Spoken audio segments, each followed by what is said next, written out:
Estamos de regreso. Esto es la última parte del programa de ahora, de la tertulia de fondo.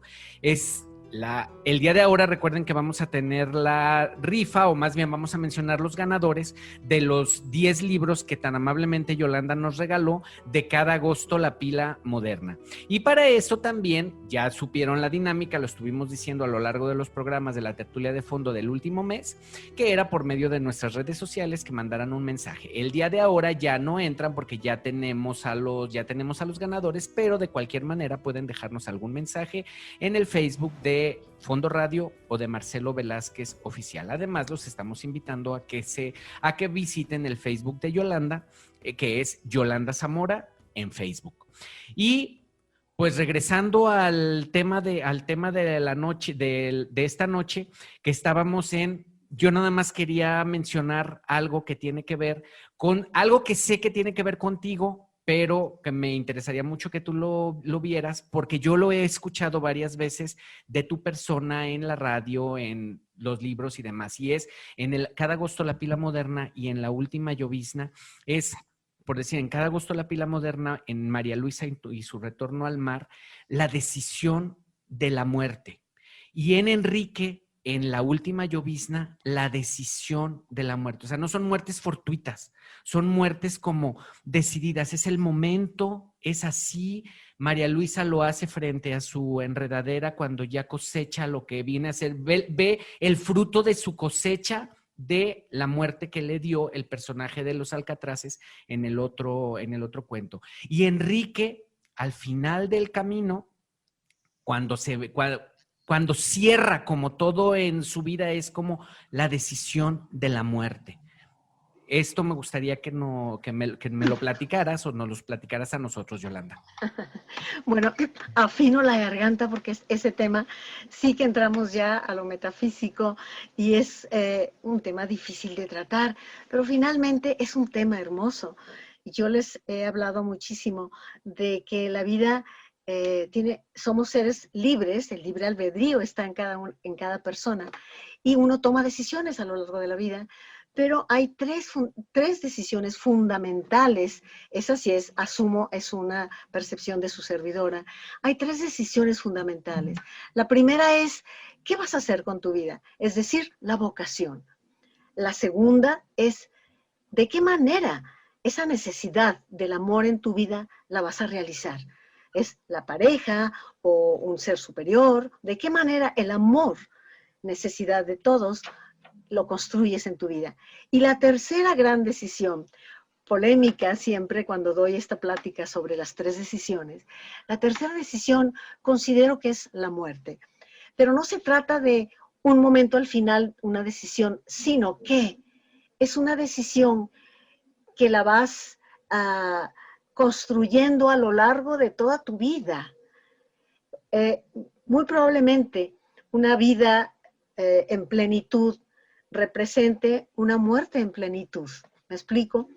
La decisión de la muerte es producto de cada decisión cotidiana.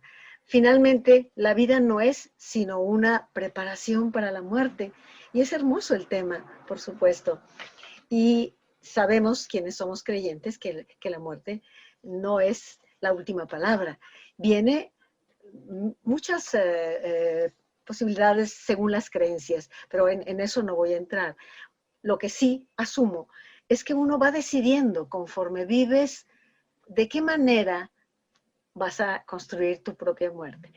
Entonces, muchos de mis personajes, claro, viven por parte de la autora, toman esta forma de pensar y es lo que has percibido en algunos cuentos, Marcelo, e incluso en La última llovizna. La muerte como decisión. Habría mucho que decir al tema, ¿eh? No quiero que se confunda con voy a elegir la circunstancia de mi muerte y voy a provocar. No, no se trata de eso. Se trata de paso a paso en la vida ir viviendo con la presencia de la muerte que le da sentido y la vas construyendo como tú vas eligiendo.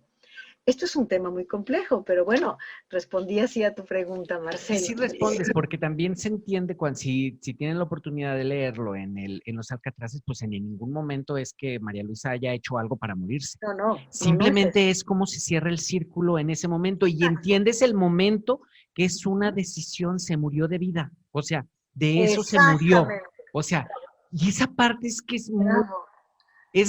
lo entiendes perfectamente, por eso era importante como que preguntártelo, porque sí, o sea, no es que ella diga ya me voy a morir y ahorita me disparo o ya me Sí, no abandono, se no, trata de eso, no. es el encierro, o sea, el cerrar todo al momento perfecto. Este es el mejor momento porque toda la vida está ahí, en ese momento está toda su vida en ese momento y se muere de vida.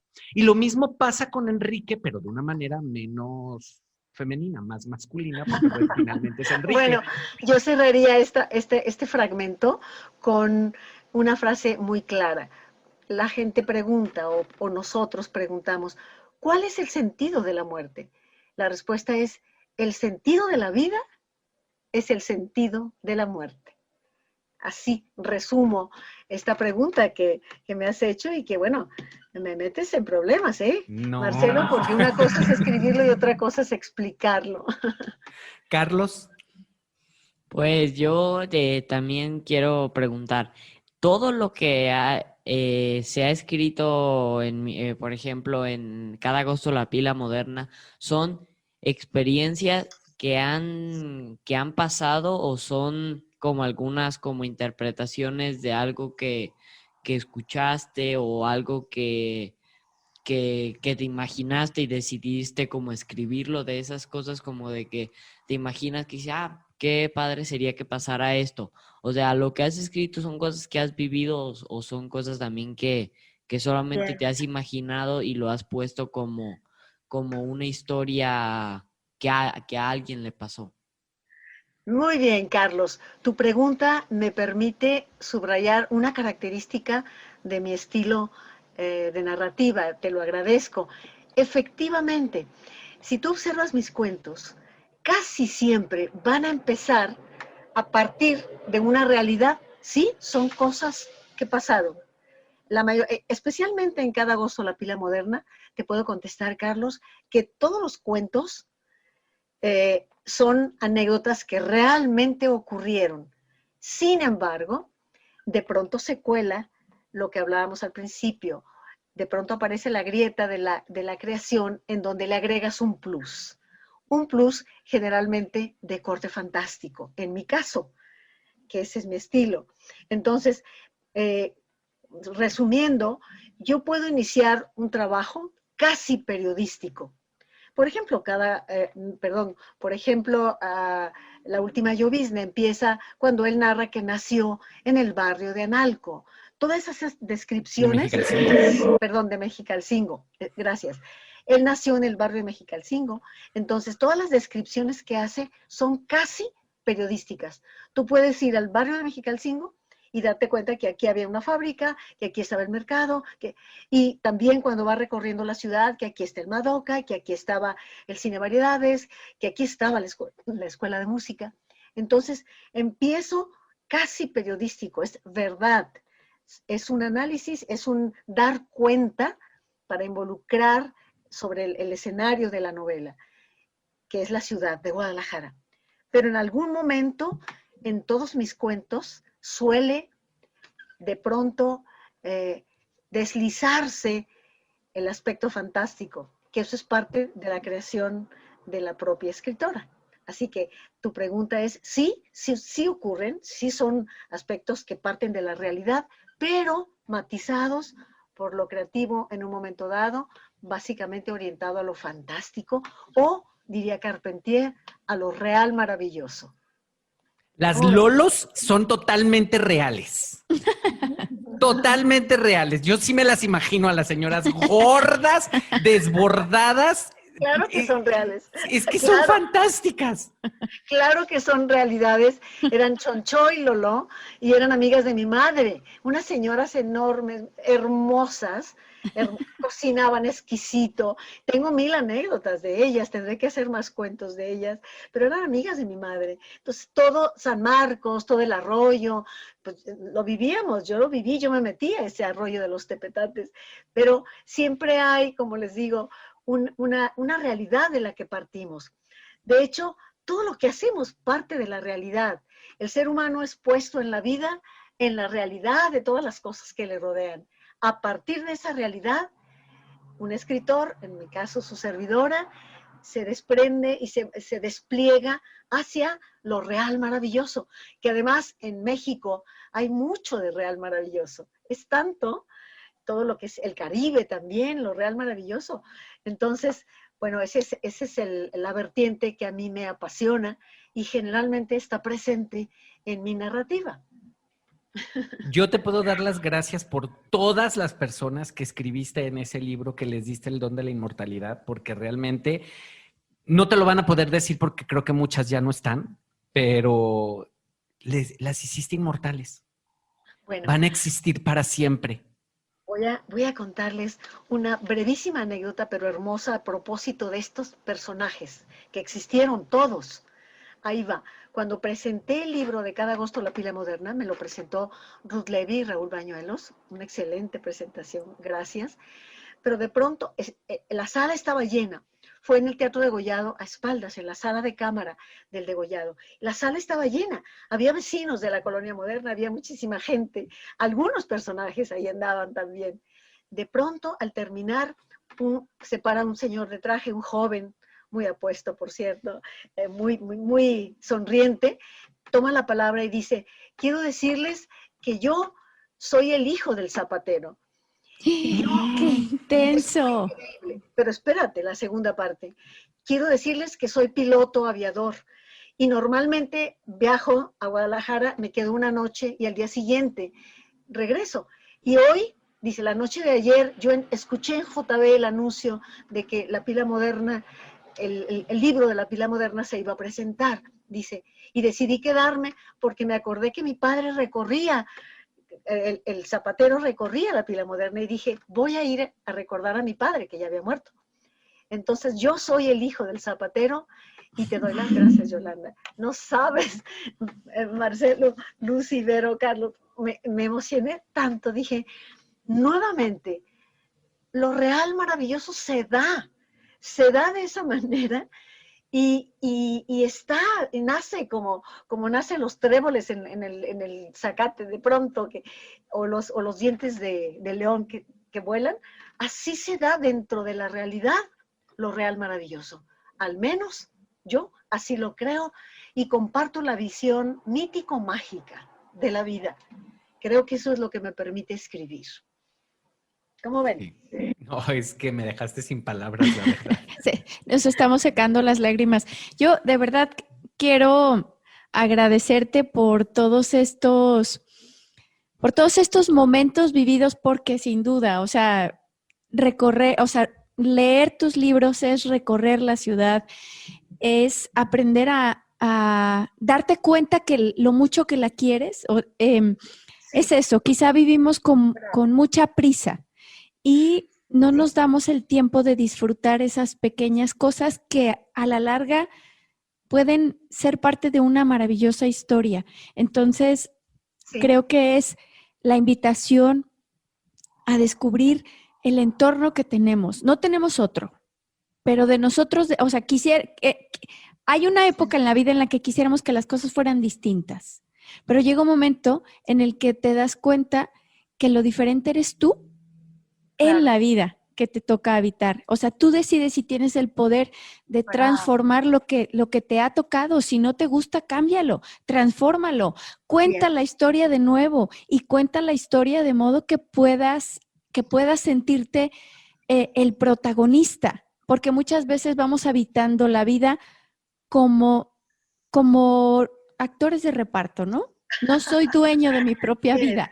Entonces es cuestión como de recorrer la ciudad, de recorrer la propia vida hasta abrazar nuestra propia muerte con la certeza de que estamos aportando y que estamos construyendo. El momento, somos hoy los viajeros que quizá, digo, sin duda nos vamos a ir, pero que vamos a dejar a nuestro paso, ¿no? Y creo que Claro. sin duda puede ser eso. Yo sí te agradezco muchísimo tus libros, te agradezco muchísimo esta conversación tan entrañable. Sin duda, creo que uno de los libros, de los cuentos que a mí más me puede es justamente el de María Luisa. No lo puedo terminar de leer sin llorar. Y lloro y lloro y lloro y lloro y lloro. Sí, qué hermosura. No, pues yo ya no puedo agregar nada, lo has resumido maravillosamente, pero maravillosamente. Y además me das la oportunidad de decir, para cerrar, que yo amo Guadalajara y que siempre me he sentido en deuda con mi ciudad, en la que crecí, estudié, formé mi familia, pero sobre todo encontré el sentido de mi vocación, recibiendo tanto cariño, tanta aceptación, dándole sentido a mi trabajo, y esto es maravilloso. Así que Guadalajara sí es el escenario de la mayoría de mis cuentos, ciertamente, ¿no? A partir de lo que yo he vivido y dedicado a todos y a cada uno de los que quieran compartir con esta servidora estas estampas reales, pero también maravillosas, espero. Muchas gracias, muchísimas gracias. Yo no tengo palabras para Pero todavía no te agradecer. vayas. Vamos a No me esperar a quiero. Lucy. Lucy no está. Pero qué tal si luego despides y no alcanzo a decir gracias, Y que es luego lo me, que más me y luego me importa, dices que se acabó el tiempo. ¿sí? Y no puedo decir gracias, gracias, gracias. Lucy, ¿por ahí estás? Aquí estoy, Ah, efectivamente. es- No me puedo ir sin preguntarle a Yolanda, Tú pregúntale, eh, tenemos tiempo. porque creo que también esto te involucra a ti, Marcelo, de la historia de cada agosto, la pila moderna. ¿Por qué el personaje es un personaje? Me preguntaba, ¿por qué no haber hecho el personaje femenino en esa novela? Sí, esa es una muy buena pregunta y yo voy a decírtelo.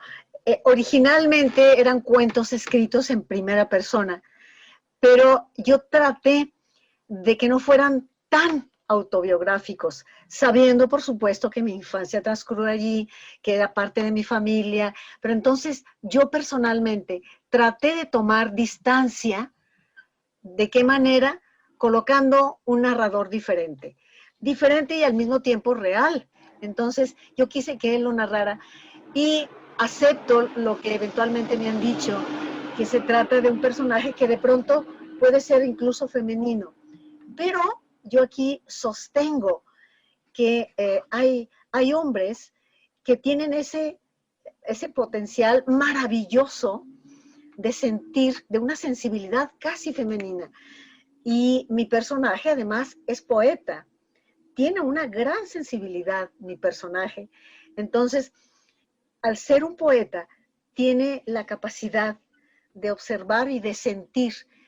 Y me parece, y ya voy a entrar en una apreciación sumamente personal, yo creo que un hombre capaz de sentir, experimentar y sobre todo expresar los sentimientos de manera casi femenina, porque así se etiquetan las cosas, no porque no sea capaz, pero es su virilidad la vive doblemente, ¿me explico? Vaya, yo no creo que una persona capaz de sentir, que un hombre capaz de sentir, de amar y de expresar ternura y cariño y demás, sea menos viril. Al contrario, me parece que se enriquece de tal manera que es un gran personaje. Eso es lo que intenté hacer finalmente, Lucy. Intenté, uno, tomar distancia y dos, pasarle la voz a un hombre que sí realmente existió, que existe por supuesto, y que le va a dar la pincelada de distancia que yo necesitaba. Esa es la respuesta. Ahora, una cosa es lo que uno cree y otra cosa es lo que logra, ¿no? Ya dirán ustedes de qué manera se identifican también con Huicho. pero Huicho es un personaje muy especial también. Bueno, mira, para mí el personaje me gusta, se justifica por sí mismo. La pregunta iba en el sentido de que tal vez los lectores estamos influenciados al saber quién es la escritora, quién está atrás. Sabemos que la autora a final de cuentas ha puesto datos autobiográficos y entonces eso es lo que conduce finalmente la pregunta. El personaje a mí me gusta, se justifica completamente. Realmente para mí, Huicho es un personaje logrado, Sí. pero sí quería hacerte esta pregunta. Sí, Lucy, es muy interesante tu pregunta porque me la han hecho muchas veces, es cierto, pero tienes razón. Me han hecho la pregunta personas que me conocen y que dicen, no, yo aquí veo, claro, pero por ejemplo, este libro se presentó en Colima, lo presenté en otros estados y la gente que no me conoce se queda muy bien con Huicho. Los que sí me conocen dicen, a ver, ¿cómo está? Tienes razón, pero eso es parte de los enigmas de la literatura, ¿verdad? Pues yo no sé, realmente en esa parte no te sé decir mucho de... A mí, independientemente de que yo te conozca o no te conozca, hay maneras de pensar de Huicho que se me hace que no pasan por el cerebro de un hombre con la manera como lo hace. O sea, yo hay momentos en que lo siento impostado, o sea, que hasta le reafirmas lo masculino para disculpar lo femenino de su actuar en momentos, que son como por decir, es que por decir en el de María Luisa, cuando él levanta a la mamá y la lleva a la ventana, estás dejando claro que es un hombre el que la está cargando, Así es. pero lo que está viviendo es una mujer frente a otra mujer que está a punto de irse y que la entiende perfectamente. Y esa parte como que, digo, Sí. emocionantísimo, no lo estoy criticando ni mucho menos, para nada es una crítica, es simplemente yo lo siento impostado para que se sepa que es hombre, porque si no le pones eso... Si yo te dijera, Marcelo, que esa escena fue absolutamente real. No, la escena sí. Es que, pero tú no podías estar en los pensamientos del personaje y en los pensamientos, en la manera como lo transmite, o sea, no es que sean mentira, no, es como lo que ve una mujer y lo que ve un hombre. Es como la diferencia, lo que transmite una mujer, o sea, a lo mejor la escena existe, si la cuenta un hombre te va a platicar una cosa, si la cuenta una mujer te va a platicar otra, y la sensibilidad es muy femenina en esa escena, y yo lo siento muy forzado al hombre. Pero el cuento no tengo nada que decir, o sea, el cuento a mí, no, yo no lo puedo terminar igual que Vero. El otro día, en los días que estábamos preparando, se lo leí 5 o 6 veces y no, decía, es que no es posible que lo vuelva a leer y vuelva a llorar como si lo acabara de leer la primera vez. Ya me lo sé, ya lo leí, ya sé qué se trata y lloro. De veras. Bueno, cuando menos logra comunicar esa ternura. Sí. Fíjate, yo, perdónenme, pero insistiría, sigo admirando profundamente a los hombres que poseen ternura femenina. Sigo admirándolos. He oído tantas veces dentro del machismo que, ay, no, no me digas tierno, no, yo no soy tierno, como si fuera algo negativo. Yo admiro profundamente a un hombre capaz de expresar ternura y si me presionas tantito, pues aún como mujer. No, vaya, los sentimientos no tienen sexo en ese sentido, nos los han asignado, el valor es del hombre, ¿no? Hay mujeres con un valor que les dan clases a quien tú quieras. Nos han asignado ciertos valores de género, pero me parece que el ser humano es solo eso, ser humano capaz de ternura, capaz de valor, capaz de rabia, capaz de perdón, en fin, dependiendo muchísimo de cómo te vayas construyendo. Entonces, a mí me gusta mucho Huicho como personaje y bueno... a mí me gusta mucho La Pila Moderna. La Pila Moderna, el libro de La Pila Moderna es maravilloso, maravilloso. Yo sigo insistiendo en que es tu mejor obra hasta ahorita. Las otras están más evolucionadas, tendrán otra cosa, pero ese punto de sensibilidad... De veras. Se me hace, es que ahora que estuvimos preparando, que volví a releer todos, digo, es Sí. que la pila moderna no, es que la Choncho y Lolo, es que los personajes, todos los que están ahí, cada momento te Qué tienen bonito. uno. El No, pues personaje de ya. Enrique es muy completo, porque bueno, todo el libro está dedicado a él, pero El personaje de Enrique forma parte de un solo, de un solo filón, pero además sí es un material más trabajado. ujú, Cada agosto la pila moderna fue uno de mis primeros, el segundo de mis libros. El primero fue A la hora de las brujas, la luna. Y luego este, de la última llovizna, hay más trabajo detrás, ¿me explico? ujú. Trabajo de investigación, trabajo de revisar, pese a que lo escribí en un mes de compulsión obsesiva, que no voy a retirarme de la pantalla escribiendo. Pero finalmente, Cada agosto la pila moderna sí fue un libro que surgió de una manera muy espontánea, recuperando recuerdos de infancia. Es que es que de veras, es que yo me voy y empiezas a ver, o sea, tendederos, o sea, ese cuento de tendederos te lleva por es una montaña rusa de sentimientos cada agosto la pila moderna. Y Sí, eso quizás sea lo que a mí me atrae muchísimo de él. Los personajes son entrañables. Y es que de veras, es que pienso en los personajes y regreso a Choncho y Lolo porque me fascinan esas gordas, están impresionantes. Pero bellísimo. luego el cuento de cada agosto la pila moderna y todos los cuentos que están asociados con ese cuento en lo particular, digo, Ajá. es ¿El fantástico. O sea, barquito de ¿quién no ha papel no te visto? gustó? ¿Mande? ¿El barquito de papel? ¿Una sonrisa por un Sí, barco de papel? Creo sí. que es uno de los Eso es uno favoritos de de los favoritos Carlos. tuyos, Sí, ¿no? lo Sí, a mí sé, lo ese escuché me gustó decirlo y me mucho. encanta. Me encantó su comentario de una sonrisa por un barquito de papel. Sí, la verdad es que, digo, me gusta mucho. ¡Eh! Ya se va a acabar otra vez el tiempo, ¿Ya fíjate. ves? ¿Ya ves? Gracias. Lucy, no, todavía tenemos 10 minutos, pero Bueno. Lucy, Bueno. tú te quitamos el micrófono, no se vale. Tú síguele.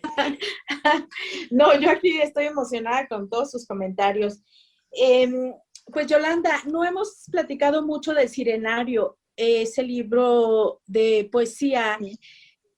que habla de mujeres, que habla de mitos, que habla de estas mitológicas mujeres que están a veces ahí atrapando a los hombres que van pasando, que son soñadoras, que son atrevidas, que son ambiciosas, que son también brujas. ¿Qué dices de este libro? Mira, Lucy, este es un libro que fue surgiendo cada vez que yo iba al mar. El mar es un escenario para mí maravilloso. Siempre les he platicado que mi madre a los 40 días me llevó al mar, me envolvió en una mantita de cielo y dijo, para que no se te olvide la sal del mar, y me metió a las olas del mar. Lo tengo muy presente. Entonces yo voy con mucha frecuencia al mar, es mi escenario favorito. Y cada que iba al mar escribía 2 o 3 aforismos, 2 o 3 sirenismos, como yo le llamo. Entonces fue un libro que paulatinamente se fue haciendo a la orilla del mar, pero estoy consciente de que exige mucho mayor conocimiento porque cada poema tiene un sustrato, intertextos de la Odisea, o sea, 1000 lecturas diferentes. Ciertamente si lo lees lo puedes entender muy bien de manera sencilla, pero si logras detectar en dónde está el intertexto, de dónde se deriva ese comentario, sí exige pues una complicidad de un lector acostumbrado a leer, ¿no? O sea, no es fácil, el sirenario no es fácil, sobre todo la poesía no es sencilla, la poesía trabaja con metáforas y el lector debe tener la habilidad de encontrar la metáfora y de participar en la complicidad de la manera como se van soltando, desgranando todos los poemas de ese libro que nos hablan decididamente de la mujer libre como la sirena, pero también la mujer plena como la mujer del pescador. ¿Me explico? Y termina el libro mencionando una esperanza. Ese yo lo hice antes del siglo XXI, en los años 90. Entonces, al final, dice, y en el horizonte se veía la sirena tan libre como mujer y tan plena en libertad, o sea, finalmente apostando por la mujer en plenitud, ¿no? Entonces, esa es una aspiración con la que se cierra el libro. Es un libro un poco difícil, creo yo, o sea, no se comprende, no te toca las emociones tan fácilmente, sino que tienes que analizar qué es lo que quiso decir. Y tiene mucho sustrato del mundo griego, por ejemplo. Yo soy una enamorada del mundo griego. Que si la lira de Orfeo, que si Circe, que si Odiseo, que si Parténope, en fin, tiene muchísimo sustrato, exige ciertos conocimientos para poder descifrar un poco los poemas. Eso te digo del Sirenario. Lo habíamos abordado la vez que hablamos de ese libro. Sí comentábamos, Marcelo sostenía algo de precisamente la complejidad que se tenía para tal vez abordar la poesía en toda su dimensión, pero yo sostengo que también se puede abordar la poesía atendiendo al sentido de placer, simplemente lo que te transmite. Como decía Borges, la rosa es sin un porqué. ¿Qué te transmite? ¿Qué te deja a ti lo que estás leyendo? Al margen de todas las cuestiones referenciales de literatura o autores. Sí, tienes toda la razón. Sí, tú lo puedes leer y lo vas a comprender perfectamente. Por ejemplo, el primer capítulo, ¿no? Donde dice, las sirenas son criaturas de los océanos, es por eso que saben amar. Ay, eso es fantástico. Sí, ahí hay un juego del saben amar, saben de conocimiento y saben de sabor.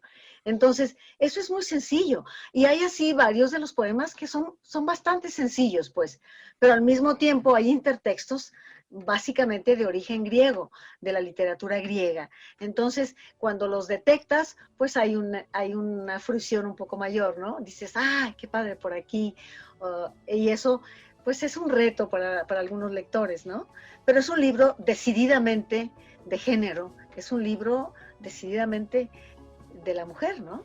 De la metáfora, en realidad es una alegoría, es decir, una metáfora sostenida a lo largo de todo el libro. La metáfora de la sirena como mujer. O la mujer como sirena. Yo creo que aquí vamos a hacer una última pausa para regresar ahora sí a despedir el programa, porque ya se está extendiendo mucho, y hacer la rifa. Vamos a dejarlo aquí, regresamos para una última ronda de despedida, dar la rifa y despedirte, Yolanda, por haber estado con nosotros. Vamos a corte y regresamos.